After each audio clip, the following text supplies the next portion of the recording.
Meet Kyle Hunt. He spent months testing a bunch of different products on Shopify and not seeing much traction. Until one day he came across a completely new category. And in the 30 days after launching this new store, he did more than $500,000 in revenue.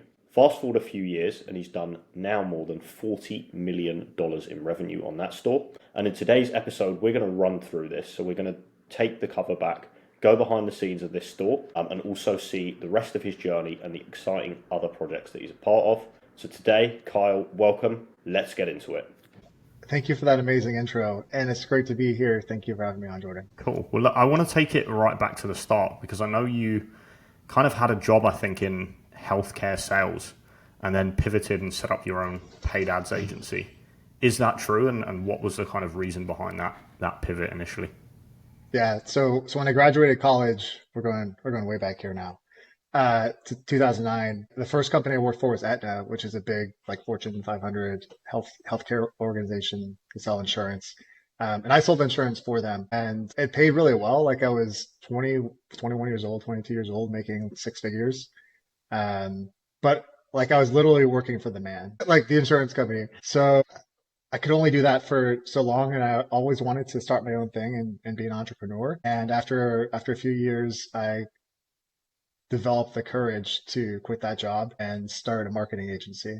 And it was the most difficult decision I made in my life at that point because I was making really good money. And like I actually enjoyed the sales portion of it, just like who I was selling for wasn't great. And then, yeah, I'd say that was like the biggest component. I'm like, dude, this is the man. Like, you can't do this forever. So did you have like a background in ads or like any marketing before? Like, No, I no prior experience for any of that. I mean, I did lead gen at Aetna, but that's like cold calling people, but no experience in what I actually did, which was like Google Ads and landing pages and things of that nature. So everything that I did, I like Googled how to learn it, or I YouTubed it and did it all on my own. And so training sales reps, like I did everything on my own. Okay. And luckily, I hired a sales manager pretty early on, who is an amazing hire, and he helped me to scale that business. Pretty much everything I learned was on the job. I wasn't as into like reading back then and like the podcasts and all the information that we have, the education we have today. So most of it was on my own, yeah. Okay, and was that eCom? So you mentioned some of the services, but who were you doing it for? Yeah, so it started with eCom, and then we actually pivoted, and a lot of our revenue, the majority of our revenue ended up being lead gen, and we had a lot of finance companies that we worked for. So we sold a lot of finance leads, and if you've been in the lead gen game, you know that like the more qualified a lead is, the more that it's worth. So I saw that and I was like, well, let's have really qualified leads. So we built out a little call center component to that as well, a little sales floor where we just call the leads and pre-qualify them because they were worth more as a pre-qualified live transfer than they were as just data or whatever that we were selling. So there was a lot of iterations of that exam, and it grew pretty quickly too. Like our second year, we did over seven figures in revenue, not having like any experience in any of this. So I felt pretty blessed on how rapidly we had scaled. But it was my first business, so I had no fucking clue what I was doing, and it was super painful. Yeah, I feel like we've just whizzed through that. The fact that you kind of like just left your job, entered a completely new field, and within 2 years we're doing seven figures. That is pretty wild. Yeah, I guess. Like I feel like most businesses that I've focused on, if you work a lot at one thing for an extended period of time and you put all your energy into it and you try to soak up as much as you can and learn and make good decisions, I feel like that's going to be the natural outcome of it. And maybe I'm like biased in that way, but that's kind of been the experience for me for most things. Not that I haven't failed at a lot of businesses, because I have. Because like the second part of that exam is that, on my LinkedIn, it's like 6 or 7 years or something. But that exam is kind of a placeholder for a lot of different things that I did, just because like on LinkedIn, you don't want to put the 10 businesses that you were involved in where most of them failed. But like from 2013 to 2016, we did that exam as an agency for lead gen. And then I sold that agency and I took off what was supposed to be like a month. And that ended up being like 2 months, 3 months, 6 months, and actually took 2 years off of work. And I did a lot of traveling. I was fun employed, I called it. Like I was kind of retired. I'd made some money exiting the company, and took way more time off than I would ever do again. Like I could never retire after that experience, because you just lose your sense of purpose and who you are and what you want to accomplish in life. But I did have a really fun time. I'll say that. And then in 2018, so like 2 years after I sold the company, I started a supplement company that failed. I probably had like 5 other companies that didn't take off. I invested in a customer service center where like the owner stole my investment. I had to sue him, go through court, get it all back. And that was like a multiple year-ish challenge as well. So a lot happened during those years that's not on my LinkedIn too. I do want to take it back to the start and the success. Can you just talk through, like, once you've got clients and you're doing relatively well, maybe in that second year, what did your day look like on a kind of day-to-day basis? God, this is 10 years ago. So I think most of my work was on the sales side and working with my sales manager on training and recruiting the sales team. And by sales team, I mean they were like the lead gen team that was qualifying the leads. I think that was most of my time, was just recruiting and training for that. There's also like building the service, but most of our lead gen came from, like our internal lead gen came from referrals. So we're very lucky in that sense. I didn't have to go and build out this like huge, robust content machine or Facebook machine or anything like that. So a lot of it was actually doing the work. And then fast forwarding it now, so you've kind of come back from the sabbatical, you've tried a couple of different projects. Are you analyzing and kind of doing deep dives on these projects before you start them, or are you just kind of setting something up almost overnight and just seeing where it takes you? Yeah. So I tend to overanalyze things. So there's always like some level of analysis and strategy that I'm having when I'm figuring out what I want to do.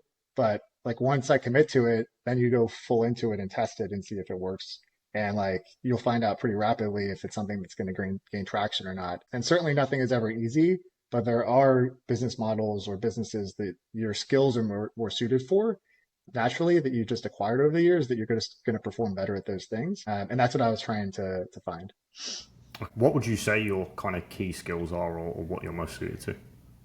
Well, back then, like sales and marketing were the skills that I had. So like I went to University of Central Florida, UCF, and they had a sales program there. So I learned like professional sales through that program, which was a really great experience. And then my degree was in marketing. And then I had the lead gen company where all we did was sales and marketing. So that was kind of my expertise back then. Now I haven't done sales in forever, so I'm definitely not as sharp as I was back then. But I think those were my skills. At the same time, though, I also knew that I wanted to do something in e-commerce because I just felt it was much more scalable than the agency that I had built. Okay. And you know, in later discussion here, we'll see why that's true, and now maybe why I don't really care so much about that. Okay. My kind of final question on this period is in terms of those projects that maybe didn't work out. Yeah. How long are you spending on them? And yeah, kind of at what point are you like, no, this isn't working. Like maybe there's other levers I can pull, or maybe this just isn't the project for me. What does that kind of decision making look like? Good questions. Back then, I probably spent an average of 3 months probably on each project. Just like doing initial marketing testing, getting up a website, getting up products, getting up landing pages, testing through Facebook ads, a couple iterations to see if it was something that was scalable or not. And like if results were just horrible, it's like, okay, next project. Because it's going to be too much work to take something that gives you like a 0.5 return on investment or return on ad spend to like a 2 times return on ad spend. Or back then, like a 4 or 5, which you could get. Versus finding something and like it kind of works a little bit better out of the gate because you're just more naturally skilled for whatever that thing is, or you understand the product or the people better. Yeah. So it's kind of getting that initial product market fit, and if it feels right, it's scaling, like it's you've got traction, then you'll kind of spend more time on it. If not, maybe you'll move on. Yeah, exactly. And there's like this interesting debate on Twitter and LinkedIn about like how you should start a company and whether like your first sales should be organic or whether they should be paid ads. And I've kind of like gone to both sides of the argument because it's like you can scale faster and understand your customer faster through paid ads because you're just going to generate sales more faster. So like how rapidly you're selling makes you able to talk to customers better, to improve your product better. And there's like the cycle around that. But at the same time, you can go a little bit deeper on the organic side, talking to people who haven't purchased, learning about their wants and their desires, and how that can impact the product that you're selling too. But I think my general philosophy around business is like when you're first starting off, you try to get as much volume as possible so you can get as much data as possible to make better decisions, to then spend more money to make better decisions. And like the first couple of years of most businesses is just data collection, understanding who your customer is, what they want, what they value, how to make your product better so you can then scale it, because it's very rare that you're going to be getting that right off the bat, because you're more likely going off of what you know and what you want and what you think is valuable, which is often way, way, way different than what the market wants and the market values. Okay, that makes sense. I want to move on now to what feels like kind of the next chapter, which is Family Gift Co. So I think I read somewhere that in 4 years you did more than 40 mil in revenue for this. And just for reference for the listeners, this is, a gifting product or, a bunch of gifting products. Print on demand, is that correct? Yeah, so Family Gifts Co. is a print-on-demand company. It's done like right around 40 million gross since 2020, so I think it's been like 5 years now, and it'll do more than that because we have Christmas right now, which is like our biggest time of the year. Family Gifts Co. like was a very rapid scale compared to the agency that I owned, but it also had its own issues and challenges, and yeah. I do want to come on to the challenges, yeah. But I guess my first question is, did you know kind of right out the gate that this was, going to take off as soon as you kind of started testing here? Yeah. So we started Family Gifts Co. in October of 2019, and we did $500,000 in revenue in the last 3 months of 2019. Wow. So I knew I had something. Now, like that number is like a big number and it sounds cool, but like when I ran the P&L, we made like $5,000 or something, $6,000. So like it wasn't very profitable, but I'm like, it gave me the spark where I'm like, all right, at least I know that this can work and this can sell. I just need a better product. Yeah. And when we originally started, we sold traditional print on demand items, which would be something like mugs and tumblers. And the challenge with those is that they're low AOV. So like you might sell a mug or a tumbler for $30 or $40, and the costs are quite high. So in a tumbler, you might have like 50% gross margins, which is horrible for a D2C brand, especially if it's not recurring. The margins were very low. And I saw some competitors who were selling canvas prints, and they were selling them for like 70 or 80 bucks. And I thought that was undervalued. And I saw the designs on them, and I was like, oh, these could sell really, really well. So we made our own designs, launched them at $100. And I think we did in January is like $200,000 or $300,000 in January as soon as we switched. And not only were we more profitable, but customer service is really heavy on the print on demand side because everything is custom. So we were able to like if we had 10 customer service agents, we only needed 3 because the AOV tripled. So for the same volume, we also had less customer service issues. We had less design issues. It sort of fixed a lot of issues that we had switching to the higher AOV product. And it was just, I mean, we had like 3.5, 4 ROAS when we first came out, which was like looking back on it, I'm like, man, we were just printing money. Was this all Facebook ads on the kind of front end? Yeah. So the majority of it has always been Facebook ads. Like 90% of our spend is Facebook. And then we always have some Google spend in there too. And we're testing TikTok this year, which actually seems to be doing a little better than Facebook. Huge surprise to me.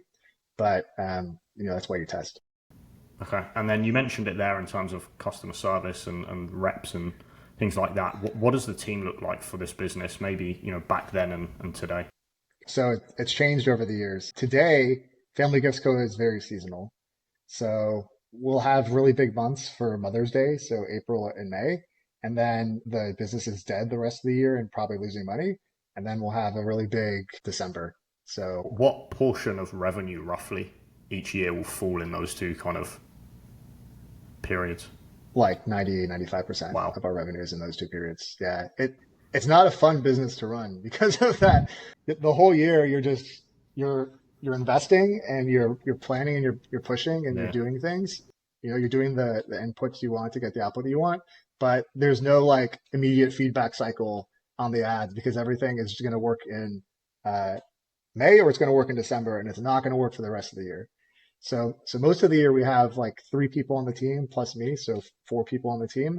And then during those periods, we'll scale up to 20, 30 people. And most of that is customer service and design related too, because we do outsource fulfillment. We have 2 fulfillment partners all around the US who print and ship all of our products for us relatively quickly now and deliver them pretty quickly. And it took a long time to find the right partners.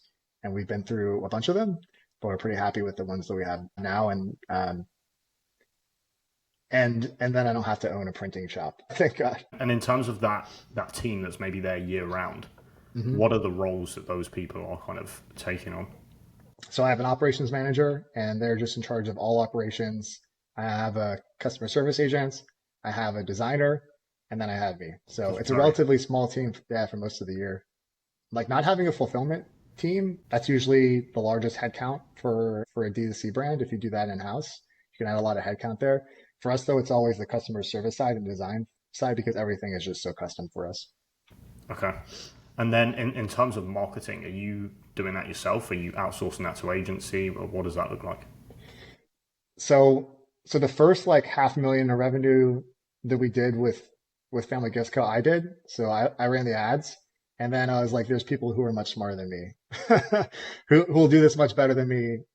So we hired a really great agency back then called Ad Kings, I think are still pretty well known.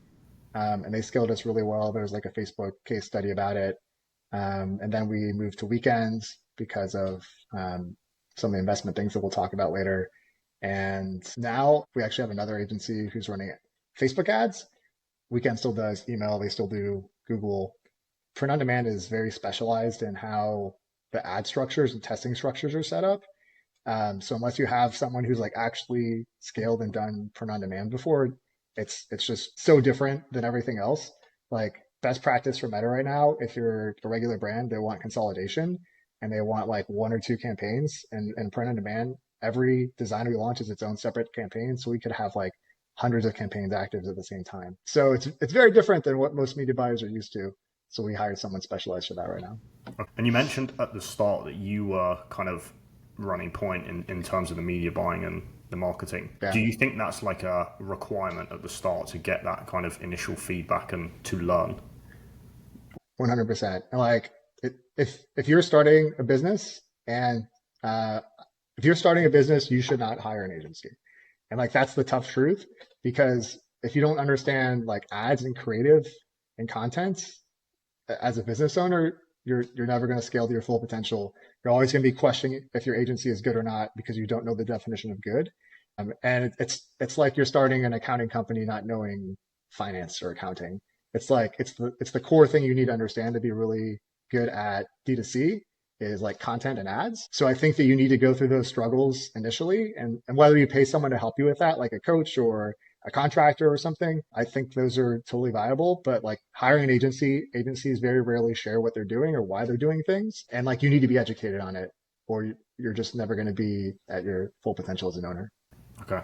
And as that kind of eCom owner, are there other pieces of the puzzle that you think they should be doing before and kind of learning it to a decent level before outsourcing? Content is definitely number one. I think copy kind of goes along with content. It's a separate skill, but I think it's really important to learn. And this is going to sound kind of ridiculous too, but like you have to understand finance really well too as you're scaling. Like cash flow, understanding cash flow and your balance sheet is even more so important than your profit and loss sheet. But very, very few D2C owners even have an understanding of that. And like it's very easy to go bankrupt buying inventory and not having an understanding of your projections. So having a really good understanding of finance and your numbers, I think, is also a really key component to scaling D2C. And like, if you don't understand that, it's going to limit your capacity to scale. Okay. And you kind of touched on it there in terms of buying inventory. Obviously, you didn't have to do that with print on demand. Can you just talk through some of the other pros and maybe some of the cons as well of running that kind of model? Yeah. Print on demand, just for those of you who aren't as familiar with the model. So like I don't hold any physical inventory. It's all on my manufacturer's balance sheets. So they buy it from the wood shops in the US, and then they deliver it to their facility and they chop it up and they make canvases, and then they print the canvas and they put it on there and they ship it to the customer. And like I don't have to pay for any of that process until I sell something. So from a cash flow perspective, it's amazing because this is where most D2C brands have cash flow issues, is purchasing their inventory. So from that perspective, it's really good. The cons to that are, number one, because it's a commodity, anybody can do print on demand. So after our success in 2020, like literally everybody just ripped our designs and put them on another canvas because all you had to do is print it on a canvas and sell it. It was very easy to do. And then copyright laws in the US, all they have to do is change it a little bit, and Google and Meta and Shopify seem to be okay with it. So negative is like, it's really easy to replicate. It's almost like if you're doing,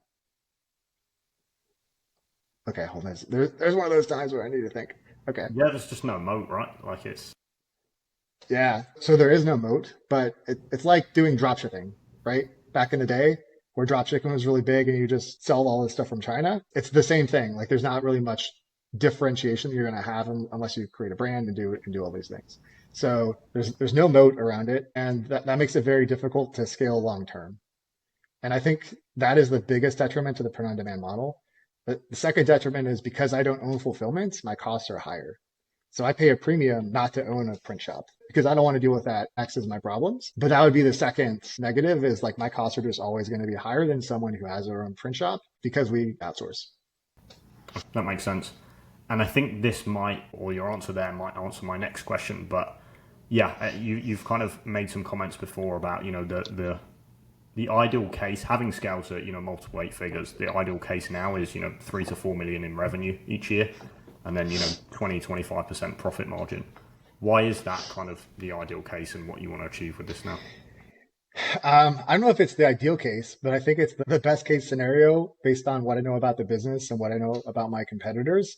That tends to be the limit for these types of businesses because they're so new customer acquisition driven that you're like, in most businesses, the money is in your email list. In the gift space, it's all new customer acquisition. Like something like 90% of our sales of our revenue is first time customers. And then not only is it first time customers, these are all impulse purchases. So like our 1-day click ROAS is 90% of our revenue. And our 7-day click ROAS is like 95 or 96% of our revenue. So if they don't buy in that first 24 hours, there's a 90% chance they're not going to buy at all. So it's a very impulse-based product, even though we sell $200 canvases. People buy them because they see them and they want to fulfill an immediate need, which is like, it's Mother's Day, I need to get this for my wife. It's our anniversary, I need to get this for my husband. It's Christmas, my family needs a Christmas gift. Versus like if you're selling a solution to something, it's going to be a much longer sales cycle. You might need more copy. Like our best performing ads are static images, like tens of millions of dollars to spend in static images. You can't do that in most today. You can't do that in most brands because there's like a consideration cycle and you have to convince people that they need this thing or why they need it in the form of content. So it's just a completely different business and mindset of the consumer than most other businesses. Okay.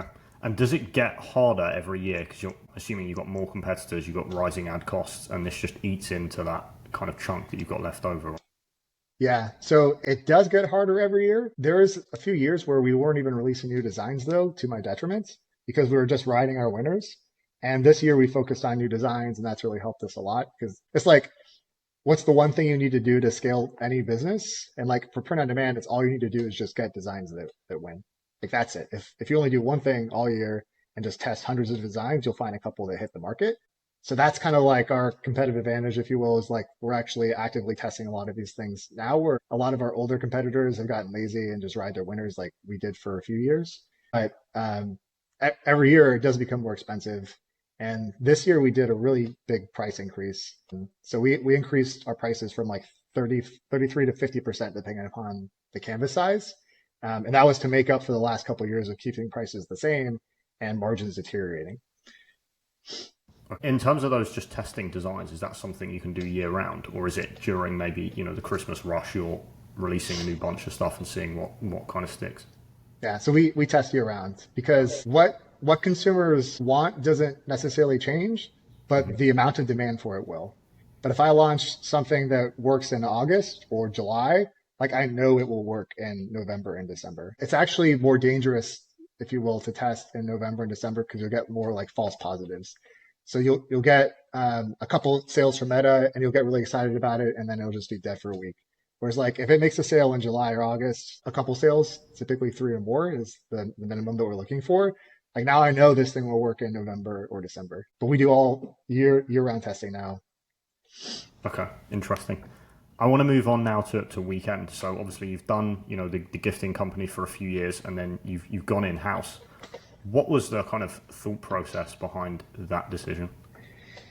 Yeah, so Weekends was an interesting situation. So I built Family Gifts Co. We'd done multiple 8 figures, and like every good entrepreneur who has a multiple 8 figure business, I wanted to go start another business and completely forget about the business that made me successful. Like recovering shiny object syndrome entrepreneur here. And at the time, my thought was, oh, I built this great business here.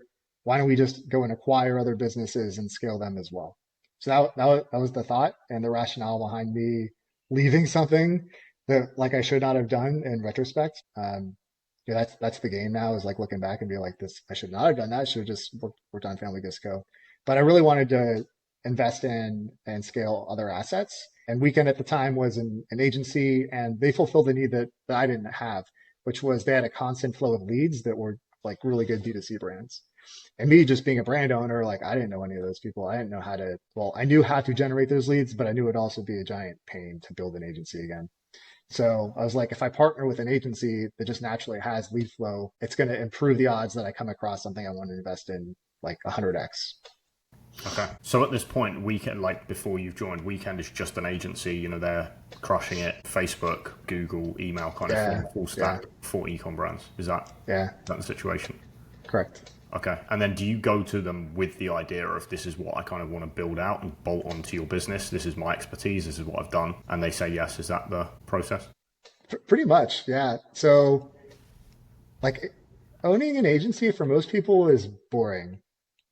Like it's not like most agency owners, they're passionate about a skill that they have, but they're like, man, the exit multiples on these things kind of suck. And like, doing this for a few years is kind of getting boring. So the shiny object that I waved in front of Weekend was, well, now we can, like, the question that I asked was, how many of your clients have you acquired? And they're like, none. I'm like, well, what if we did?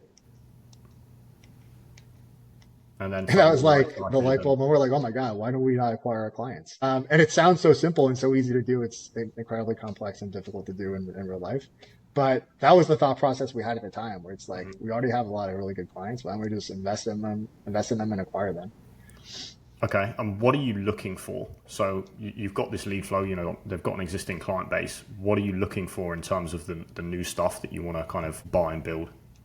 Well, I'll say I'm not active in Weekend Digital anymore, which is the agency side of things.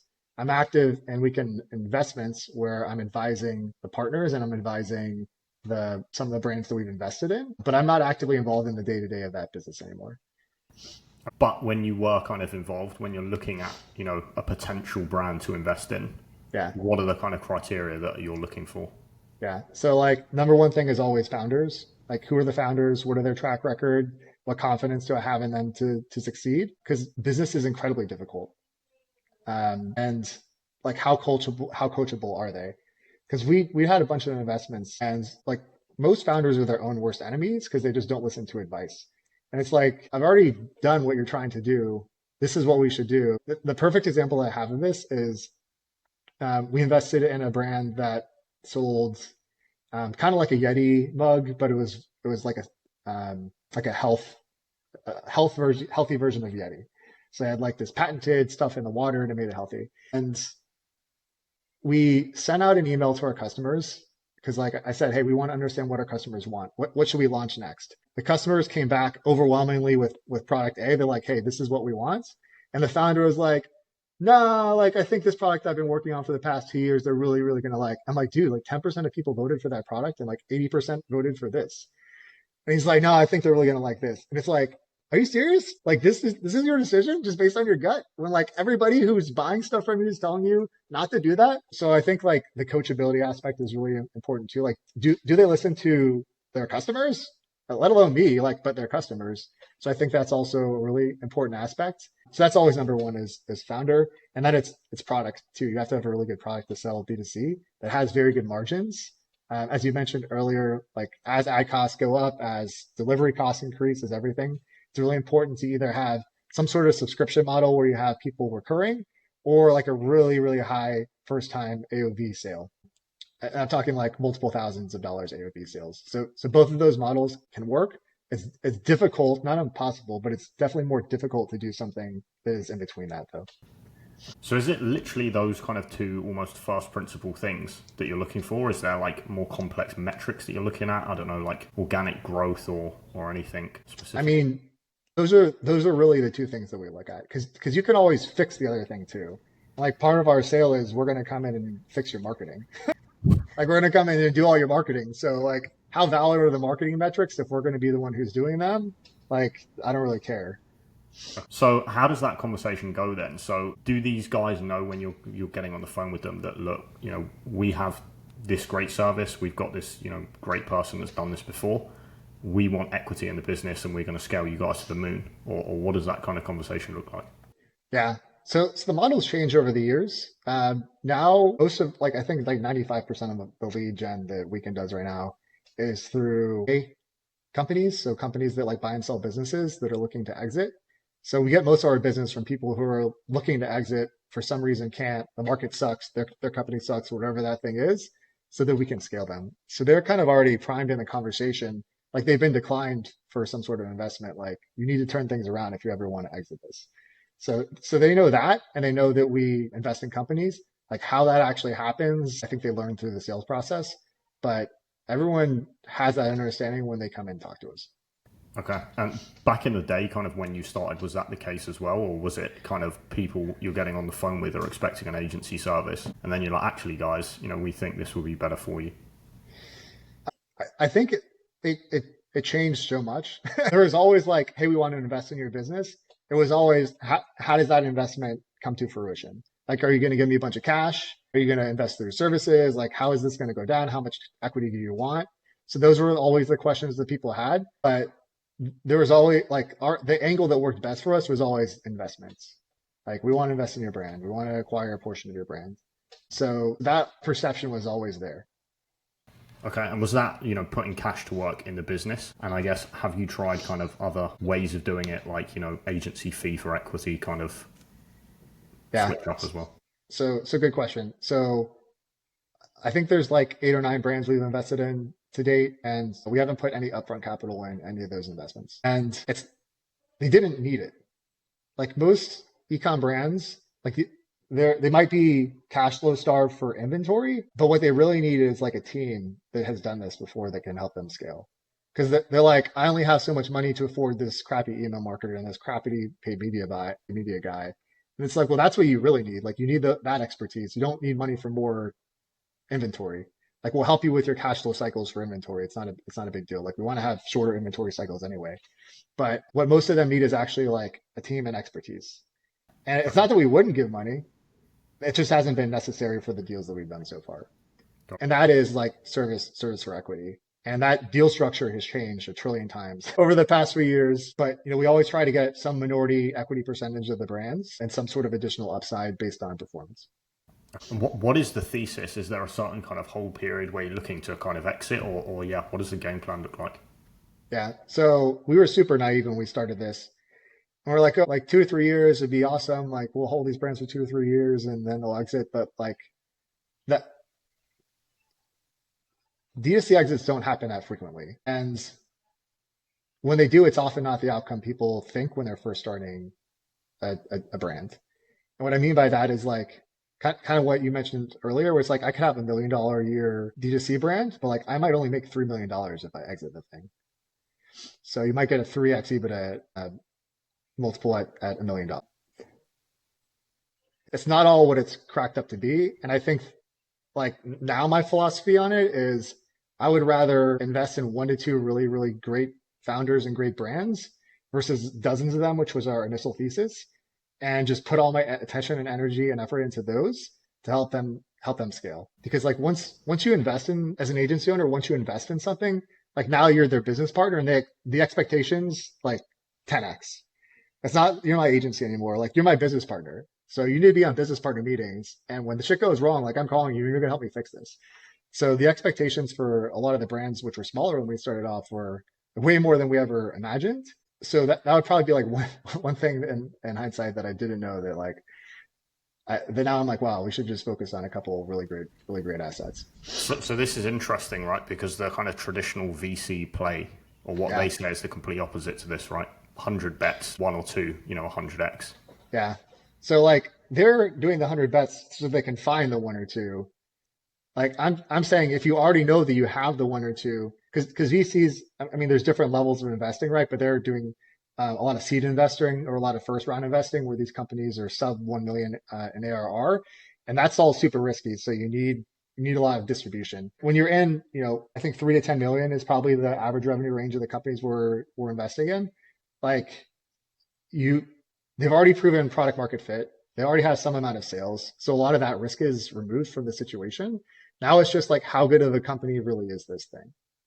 So it's just like a different type of investing, and there are different levels, and you can never perfectly predict this, but you can do a good job of better predicting it because there's past performance, which is usually the best indicator of future performance.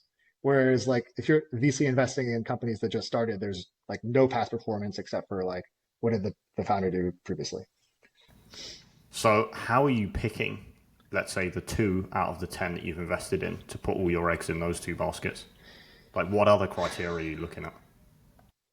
So now that we've had some of these brands for a couple of years, now like we know which ones they are, and not that we're not going to acquire other assets, because we will, but we've just gotten pickier on the assets that we tend to acquire. So as you've kind of learned, you can use those learnings for future bets, and now you just concentrate. Yeah. And as we already know from the past couple of years, which assets have overperformed and which ones we think are going to overperform in the future, like that's where the time and energy goes. Okay. And what is your view on minority versus majority acquisition? So you obviously, when you have minority equity, you don't really have any rights as an owner. So you have to really trust the person that you're working with, that you're partnering with, to do the right thing and make sure they have good ethics and they're not going to screw you over, because it's very easy to be screwed over as a minority shareholder. So that's number one. And then you need a good contract to back you up as well, like a very tight contract to ensure if they do happen to want to mess with you, that you're covered on that end. So this is interesting. I heard that Hormosia acquisition obviously started off with kind of minority acquisitions, and there's written down kind of 80 to 90% of them for that reason, in terms he had no control. Interesting. And he was getting founders that weren't implementing what he was advising. So this is why I've also shifted my attitude from having a bunch of assets where you're minority to fewer assets where you own more of it. So that was going to be the end of my question, was going to be, so these fewer assets that you're going to own going forward, is that going to be majority? Are you going to take the previous owner completely out, or what's the game plan? I wouldn't really want to take out a previous owner if the owner wants to stay, because they've already done a great job growing it. And like, I don't want to be the CEO of these things.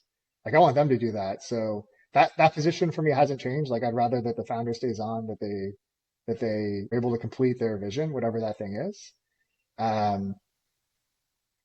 But like my whole philosophy, like when we did this initially, we're like, oh, we'll get like 30 to 50 of these brands and we'll own like 10 to 30% of it. And like, we'll have some that work and some that don't. Like, I would much rather now just have two to three, one. I'd rather have one. We put all the energy and attention into continually buy more equity in that, and then scale it and then exit it for much more money. So that's been like a philosophical shift that I've had in how I view investments. Okay. And have you, I guess, received kind of mentorship from maybe like PE companies or how to do this, or have you just kind of figured it out from trial and error?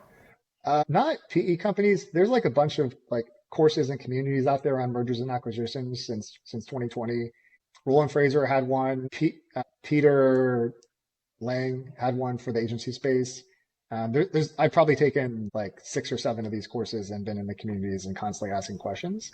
And I think that's the best way to get educated on it versus like joining private equity and talking to a private equity guy. Yeah. But there's many paths to that, I guess I would say. Okay. And then final question on this kind of investment piece before we move on is, What are you doing with these brands? So I get, you've got the agency service that they're getting. It's, professional, it's high quality. Are you also advising on top of that, or like mapping out a roadmap? Like what else do they get? And they do Yeah. it for. Yeah. So they get like advisory calls with us, with the owners, the founders of Weekend. That's one big thing. And our head of growth, Grayson, also like personally mentors them on projections, which I think is the finance component of this that most most DTC brands don't get. So there's like pretty regular cadence of calls on projections, where we're at, how do we build this out better, how do we save on costs. So there's a lot of like more one-on-one coaching and mentoring than like a traditional agency where you're just talking to some low-level person for most of the time. Now I want to focus on the kind of agency side of things. One of your points that we've spoken about previously is don't go full stack too early. You can scale a single service agency kind of way further than I thought you could. Can you just kind of talk through that? Yeah. So I think the only reason that you should sell multiple services or be full service is if you have a very specific strategic reason to do that. And what I mean by that is like at Weekends, when I joined, our strategy was to invest in D2C brands. And our hypothesis was that in order to do that, we needed to be full service to get equity in the brands. And I don't think that's 100% true today, but at the time that I did. So that's the reason why Weekend sells Facebook, Google, email, CRO, creative, probably something else now. Like there's a lot of services. It is incredibly difficult to be world class at one service, let alone two services. And this is like how this goes down in most agencies.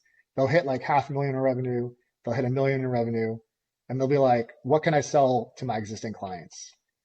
And it's like, anytime you add an additional service to your agency, you like quadruple the complexity of the agency between communicating with clients, communication with the team, you communicating with the team, focus of the team is now fractured among different services. And it's just incredibly difficult to do those two things really, really well. So usually the second service created is an afterthought, where it's like, oh, we should just do this. And like people will kind of like build it on scaffolding, and then they'll try to sell it to clients maybe for a cheaper price because they're not good at it yet. But like, dude, you've been doing email for how long? Like how long does it take to be a master at email? Like, so we've been doing it for nearly 5 years, and I'd say kind of 3 years in, we got really good. Right? Yeah. So like people are building these extra services being like, oh, I'm just going to learn this in a month. And it's like, no, like even if you know the skill, you have to build out the process that's going to work. So I see it as a distraction, and I'd rather focus on the service that we know works really, really well. It's really profitable. I'd rather get more niched in who we bring on as a client and take on clients that pay us more from an LTV perspective, clients that are easier to work with, so they take up less time from the team, so they're more profitable. Like I'd rather grow that way than try to grow from adding another service and adding complexity. Like you want to simplify things as much as possible as an agency owner, and like adding services, immediate complexity to the business. So that's like the first part of it. And then just scaling it and maintaining it. And then the second part is the exit of the business as well. Single service agencies, and this is at like multiple million in EBITDA, are going to sell for more than a full service agency. And that's because of who's acquiring these types of assets. And there's like two types of acquirers out there. There's a traditional investor, which is like 95% of the market. And those are just people that are out there buying small agencies because they want to get into the agency space and they want to make $1 million a year, whatever that thing is. And those are usually lower EBITDA multiples. But on the other side of it, you have like strategic acquirers who are usually going to be larger agencies. If you're like 5 million EBITDA plus, this could be like a large private equity backed agency, like a Tenuity or like a Power. And they're going to pay a lot more for a single service agency because they want to just plug you into their system and make 1 + 1 = 5. But if you have to acquire, if you're already a large agency and you acquire an agency with multiple services, that integration is like super difficult versus something where it's single service, and you can just add people to your pod system. So like from a general operational complexity perspective, like it's probably the most difficult way to scale. And then your exit potential is also lower. So like it sounds good when you're thinking about it because you're like, oh, we can just make more money from our existing customers, but it's incredibly difficult to do really, really well executed. Yeah. What would you say to someone that's, kind of in that first category? They're maybe at 1 million and they're like, I want to scale this to 5. I don't think I can do that with this single service agency. Yeah, make your service better and find better people to sell it to then. Okay. Is there a point where you think, maybe it's 5, 10, 20, whatever million, where it makes sense to add on other services? I think that if you get large enough, you can acquire the assets, and that would make sense. And I guess on that then, are you more a proponent of buying other assets that do the services rather than kind of build from scratch internally? I think we've talked about this. Yeah. If we'll use your email marketing company, like, so if you do email, you're like, what are some other assets we could acquire that we could cross sell our business to? When you're thinking about it, you're like, this makes sense because all we got to do is acquire this book of business. Like, they sell D2C stuff, we sell D2C stuff, so all we got to do is put them together, and then we'll sell D2C stuff to each of the agencies. And like, in reality, you might get like a 10% take rate of services between the two service lines. What then happens is now you as an email agency have to integrate a creative agency, a Facebook agency, a CRO agency, whatever that thing is you acquire into your business, which is like very operationally demanding, and you've never done it before. So it seems easy and it seems like it makes sense, but when you actually do it, it's incredibly difficult. If you acquire another email agency, though, you're just acquiring clients essentially and acquiring talent that hopefully is better than yours. And it's a lot easier to plug that into your system. Now there's not as many synergies, right? That's like the buzzword. There's no synergies between those two. You can't like cross sell clients, but that's okay because now what you've done is let's just say you doubled your EBITDA from 1 million to 2 million, and your valuation just went up by like 50% just because you have a larger asset that's more stable from an investor standpoint.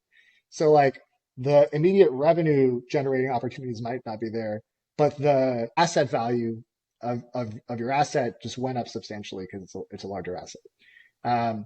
So I think like if that's what you're trying to optimize for is that exit, like that's what I would focus on doing versus trying to acquire something that you don't really know that well and integrating into your business and creating a lot of chaos. There's certainly agencies that have done that and they've been successful. Way, way, way more difficult than it seems though. Okay. I think you have successfully debunked a lot of agency growth myths there, so thank you. You're welcome. What I want to just kind of end up on is on you and kind of what's next. So I think you're saying now you're kind of going back to the agency model as that's your vehicle and your focus going forward. Is that true? Yeah. Okay. What is the thought process behind that? Because obviously you've done kind of agency, eCom, holdco. Yeah. Why agency next? So when I was working at Weekend, I was a partner and COO there. The caliber of talent that we had on our team was very high, and the level of client that we had, the caliber of client was also very high. So I was dealing with like CEOs of multiple 7-figure and 8-figure brands. They're relatively intelligent and successful. I really enjoyed that, and I also really enjoyed coaching and mentoring all the different service line leaders at Weekend as well. So like at one point I was mentoring the head of email, the head of growth, the head of Google, head of creative, head of brand. And that was like my full-time job, was just like, how can I make these people better at what they do? And that was some of the most like fun I've ever had in a business. And I contrast that now with like my e-commerce business where I have a team who is doing an amazing job with what they have, but they're a customer service agent. They're a designer. It's lower skill, lower wage work, and it's not as invigorating to me on the coaching and mentoring side. Not that I don't enjoy it, I just don't enjoy it as much. So going back to the agency space for me is like I can feel fulfilled again, and that's the biggest part to me. So that's like number one is the personal enjoyment aspect of it, and the second part of it is like agency exits typically suck unless you're at multi-million EBITDA and you exit to the right person. So I used to just think that all agency exits sucked even a few years ago. But now I've learned like if you build it right and if you go to the right type of acquirer, you could still have a 8 to 10x EBITDA exit if you're big enough and you make the right decisions. And I didn't think like a 50 million exit was a realistic scenario for an agency 5 years ago. So from is that an exit perspective, like it can also make a lot of money. okay? And then like the amazing thing about agencies is that they're often 20 to 40% net if you're a good agency. So the entire way up, you're making money, decent money if you're a multi-million-dollar EBITDA agency. Like that's pretty good money. In ecom though, like you're making all your money on the exit, all of it, because you might be 10% net, but like half of that's going to inventory that's not tax deductible, and then you're taxed on the rest of the income, and you're bringing home shekels. So you can make good money on the way up, and then also at the exit in an agency. So that's the second part of it. Is like I see the financial incentives different now and more possible. Okay. Is that the next goal then? You mentioned the kind of 50 mil exit. Is that what you're trying to build with the next agency? Yeah, I'd love for that to be an outcome of the next agency that I own and that I am a partner and investor in. And again, like once you're at 4 to 5 million EBITDA, like that's a very realistic scenario if you have a single service agency that's in the right area, that has the right team, that exits to the right type of buyer. Okay. Would you stay in D2C or would you do kind of agencies outside of the space? So I'm like a domain expert in D2C. That's what I've scaled. And I have some like lead gen experience as well, but I'd say I'm owning a brand that I definitely have more experience in D2C. So it's not that I'm against other types of agencies. It's just I know it works for D2C agencies. Like that's what I live and breathe. And there's certainly always a commonality in like process between different agencies. Like I don't know if you consider Amazon D2C because like it's technically D2C, but it's not on Shopify, so it's different. But like the process that Amazon uses is going to be way different, but like how you come up with it and develop it and iterate it is going to be the same. So it's not that they're completely different. It's just putting them together is different. So all that to say, long-winded, it's like I'm not against it. I know what I know, and going outside of that is an unknown. And maybe I'd be better at it. I just don't know. For sure. Kyle, that has been an absolute pleasure. Thank you for coming on. I feel like my brain has expanded, and I really appreciate you kind of sharing all that info. Before we kind of close off, I've just got 2 questions. So first off is, I think you're looking to work with kind of agencies and certainly talk to as many as possible to see if, there'd be a fit for that kind of help that you're offering. Where can people find you and yeah, what kind of businesses should reach out? Yeah, so you can find me on LinkedIn if you want, linkedin.com/Kyle-A Hunt, KYLE-A-Hunt. You can email me at kyle@agencyoperators.io, agencyOperators.io. Those would probably be the 2 best ways to get in contact with me. And that's if you're, a multiple 7-figure agency who's looking for a partner or looking for someone to help you scale operationally. Okay, and I will put the links in the description in case you didn't quite get that. Yeah, I'm like spelling it out. Cool. And then, yeah, Kyle, final question. Is there anyone else you think would be a good fit to come on the podcast in the e-com space? Yeah, I think you should invite Grayson Cross, who is another business partner at Weekend. He comes from Common Thread Collective. He's got like a really crazy story. I think he'd be a really good addition to this too. Perfect. I will reach out. And yeah, Kyle, thank you again for coming on. It's been a pleasure. Thanks, Jordan.